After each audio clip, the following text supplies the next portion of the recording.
you're American, and so is your brother, and we lived in America, and so it became more traditional for us to celebrate American holidays because that's where we were living.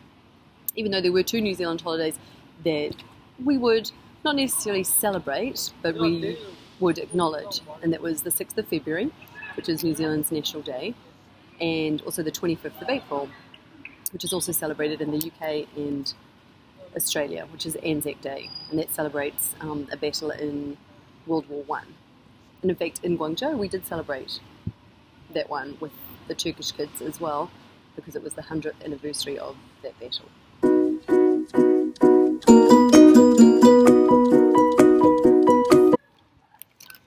Celebrating Christmas hasn't changed because we still go to New Zealand every year to spend that holiday with both your dad's parents and my parents. So that's really the same. Even though we're not religious, we still celebrate it as a time to get together with family. Halloween, every year that we've been in China, Halloween's become more of a big deal. And where we live, the buildings have parties, the neighborhood is no way as big as in Miami. But at school you have parties, so it's still celebrated, and it's becoming more and more popular.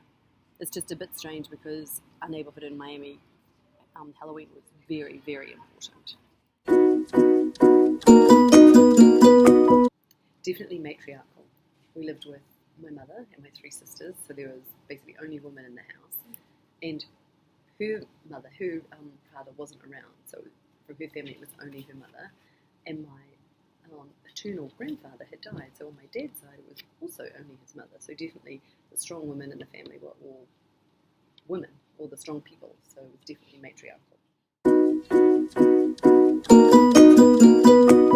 Did you ever go on vacation during breaks? Yes, we did, although it was quite different than what you guys would do.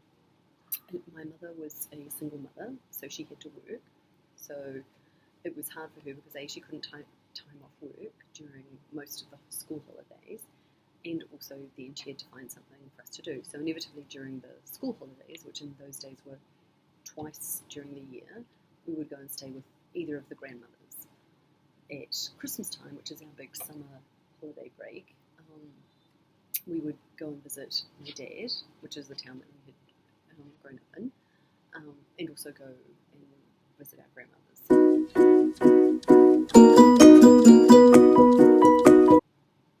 Why do you think moving to China was a great opportunity in terms of language? Mandarin is the most widely spoken language in the world, so clearly the opportunity to learn it is fantastic, and to learn it while you're living in that place is even better. Although sometimes it's really hard because everyone speaks English, so it's still a great opportunity, but it certainly is very hard to learn it. How does living in China affect what languages you speak at home and at school? In Miami, we speak, in both Miami and China, we speak English at home mainly. In Miami, obviously, we spoke a lot more Spanish. Here, sometimes we still speak Spanish, and particularly if I need you to do something and I don't want other people to know, I can use Spanish in some circumstances. And in New Zealand and Miami, I can use Chinese to be able to get you to, if I want you to hurry up or come here or don't say that or things like that. I can say it in Chinese, and that at least your kids will understand. What languages do people speak in the countries that you lived in? Well, until China, we've been very lucky in that people have either spoken English or Spanish, so they've spoken the languages that we speak. So coming to China has been a real learning curve because we've had to learn to speak some Chinese. But again, a lot of people speak English. South Africa was very interesting because in addition to English, there were, and I'm not sure now, but I would have to say maybe 10 other official languages. Maybe there were 11 official languages. So you would sit in a work environment and somebody would actually speak Xhosa, somebody would speak Ndebele, somebody would speak Zulu, so they each had their own languages. So you could choose to learn a language. And Afrikaans was also a language, although that one I would never choose to learn. But you realise that you're very lucky when you can communicate with someone.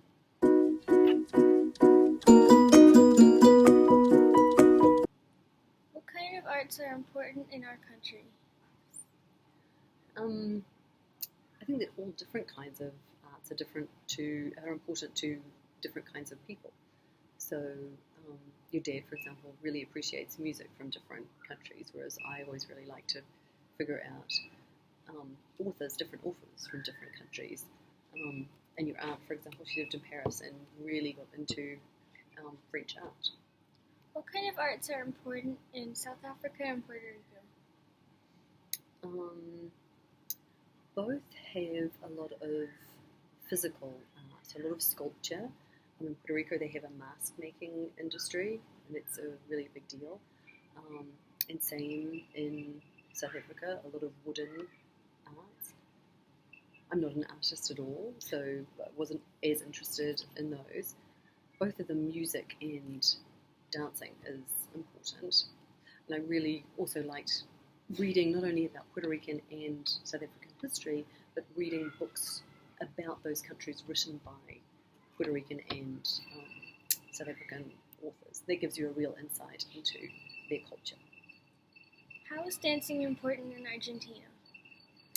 Well, the tango is probably the most important dance in Argentina, and everyone in the world knows the tango. How have economic systems changed throughout your life?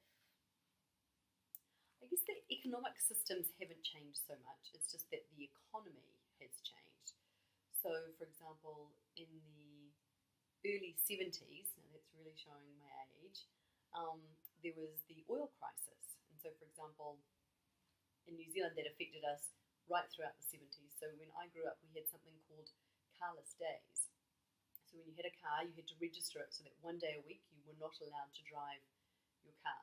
And that was because oil was, petrol, gas, was, there was a big shortage and it was very expensive.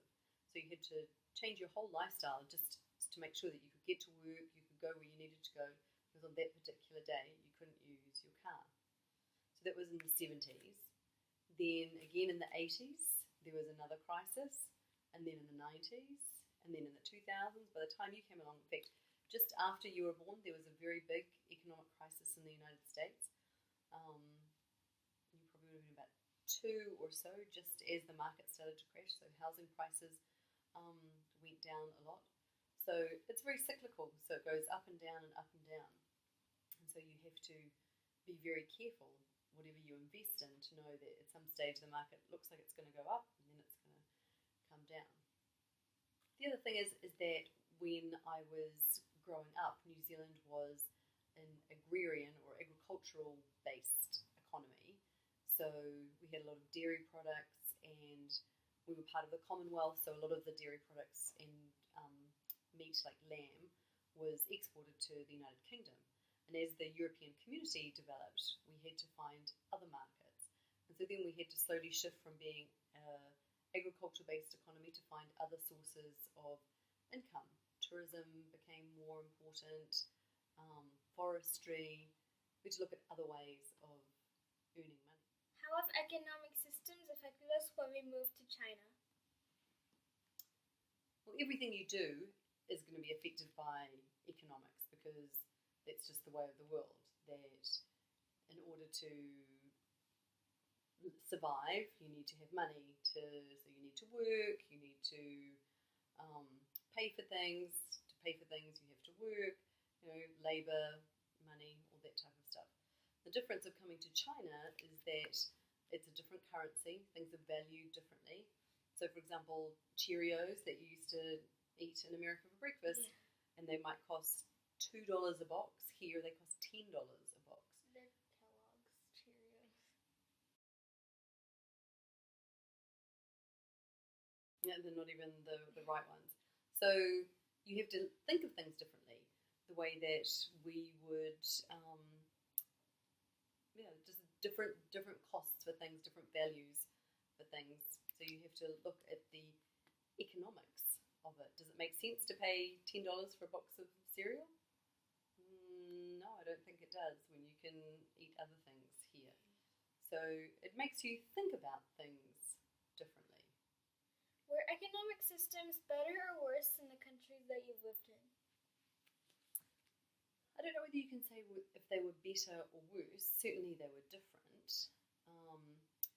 in South Africa, for example, they were going through a change of political system, and so the economic system was also changing. Whereas previously, the economics had been definitely skewed towards people who were white and people of colour were discriminated against. And so you could see that, whereas if you were white, you earned more than if you were black. And as they were changing that, people started earning the same amount, which obviously some people thought, well, that's unfair. Other people thought, obviously, that's very fair that now we get paid the same. The economics of healthcare and education, that's a really interesting one to look at. In New Zealand, it's a free or nationalised healthcare system, and it's completely different to the US. And so that was a big change going to America. Similarly with education, both have a public education system, but university in New Zealand, when I went to university, was also free, which is very different from the US. So my own view is that that's a much better system because it gives better access to healthcare and education for everyone. But there will be some people that say, well, economically that doesn't really work because people have to pay higher taxes in